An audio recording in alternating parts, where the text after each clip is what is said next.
Hi friends, இந்த blouse design model தான் எப்படிங்கிறது இன்றைக்கி நம்ம வீடியோவில் பார்க்க போகிறோம். நிறைய ப்ளவுஸ் டிசைன் போட்டிருக்கோம். நிறைய பேர் வந்து ப்ளவுஸ் கட்டிங் வீடியோ போட சொல்லி ரொம்ப நாளாக சொல்லிட்டு இருந்தாங்க.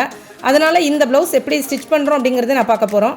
இன்றைக்கி வந்து ஃப்ரெண்டோட சாரீ தான், சில்க் சாரீ கொடுத்துருந்தாங்க. இதில் வந்து ப்ளவுஸ் மேக் பண்ண சொல்லி சொன்னாங்க.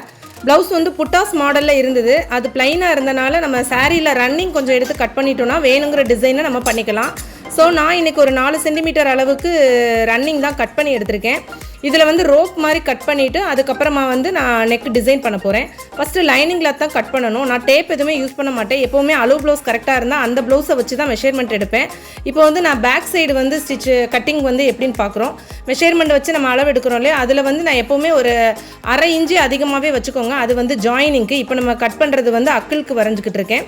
அதுக்கப்புறம் நெக்குக்குமே நீங்கள் வந்து உங்கள் அளவு ப்ளவுஸோட நெக்கு எவ்வளோ இருக்கோ அந்தளவுக்கு நீங்கள் வரைஞ்சிக்கோங்க. நம்ம கீழே மடிக்கிறதுக்கு 2 சென்டிமீட்டர் அளவு நீங்கள் வந்து உங்களோட ஃபேர் கிளாத்தில் பண்ணிக்கோங்க.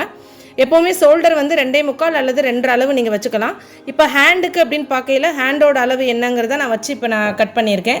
நெக்ஸ்ட் வீடியோவில் உங்களுக்கு ரொம்பவே கிளியரான எக்ஸ்ப்ளனேஷன் தர்றேன். இப்போ ஹேண்டு கட் பண்ணியாச்சு. அதுக்கப்புறம் நம்ம கொஞ்சம் குடஞ்சி வெட்டணும். அப்போ தான் அந்த கை வந்து கரெக்டாக போய் நமக்கு ஃபிட் ஆகும். அது நீங்கள் 1/4 இன்ச்சு அளவு வச்சு கட் பண்ணிங்கன்னா ரொம்பவே கரெக்டான அளவாக இருக்கும்.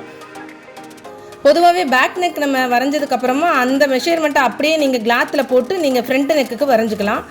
ஷோல்டர் எல்லாமே ஓரளவுக்கு கரெக்டாக தான் வரும். இப்போ முன் நெக்கு மட்டும் கொஞ்சம் இறக்கமாகவோ ஏக்கமாகவோ உங்கள் அளவு ப்ளவுஸ்க்கு ஏற்ற மாதிரி நீங்கள் பார்த்து சரி பண்ணிக்கோங்க. அதுக்கப்புறம் நம்ம வந்து உங்களுக்கு வந்து பட்டி வந்து நீங்கள் தனியாக கட் பண்ணி எடுத்துக்கோங்க. இப்போ வந்து நம்ம கிராஸ் வச்சு உங்களுக்கு நடுவில் உள்ள லென்த் எவ்வளோங்கிறத நீங்கள் மெஷர் பண்ணிவிட்டு கட் பண்ணிங்கன்னா உங்களுக்கு ஃப்ரண்ட் பேக் கிடச்சிரும். அதுக்கப்புறம் இந்த அளவு அப்படியே உங்களோட ஃபேர் துணியில் போட்டு நீங்கள் கட் பண்ணி எடுத்துக்கிட்டிங்கன்னா உங்களுக்கு ப்ளவுஸ் தைக்கிறதுக்கு ரொம்பவே ஈஸியாக இருக்கும். இப்போ வந்து நான் ப்ளவுஸ் சூப்பராகவே ஸ்டிச் பண்ணி முடிச்சுட்டேன். நம்ம நார்மல் பேட்டர்ன்லேயே ப்ளவுஸை ஸ்டிச் பண்ணிவிட்டு அதுக்கப்புறம் ரோப் மாதிரி கட் பண்ணி உங்களுக்கு நான் 2 ரோவில் கொடுத்துருக்கேன். இப்போ இந்த சாரீக்கு இந்த ப்ளவுஸ் வந்து எப்படி இருக்குன்னு பார்த்துக்கோங்க. அந்த பார்டரில் நம்ம ஹேண்டுக்கு கட் பண்ணது போக மிச்சம் இருந்ததை இந்த மாதிரி ஒரு ஷேப்பாக நெக்கில் வச்சு நான் இதை கடைசியில் கம்ப்ளீட் பண்ணியிருக்கேன். கண்டிப்பாக இந்த வீடியோ பிடிச்சிருக்குன்னு நினைக்கிறேன். வேறு எதுவும் உங்களுக்கு டவுட் இருந்ததுன்னா நம்ம வீடியோவில் கமெண்ட் பண்ணுங்கள். நம்ம சேனலை புதுசாக பார்க்குறவங்க சப்ஸ்கிரைப் பண்ணுங்கள். கண்டிப்பாக உங்களோட சப்போர்ட் எனக்கு முக்கியமாக வேணும். வாட்ச் ஹவர்ஸ் கொஞ்சம் இன்க்ரீஸ் ஆகணும். நெக்ஸ்ட் வீடியோவில் பார்க்கலாம். தேங்க்யூ. C you.